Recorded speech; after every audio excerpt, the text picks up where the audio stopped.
Второй день пути. Второй день пути с города Усть-Кута. 9-го мы вышли, сегодня 10-е. Переночевали у людей, прошли 100 километров от Усть-Кута, переночевали у людей.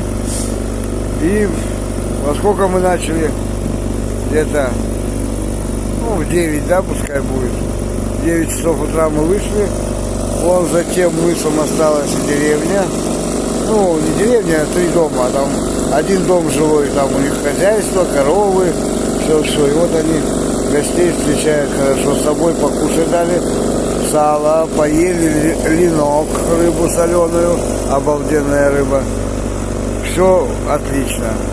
Продолжаем путь до следующей деревни.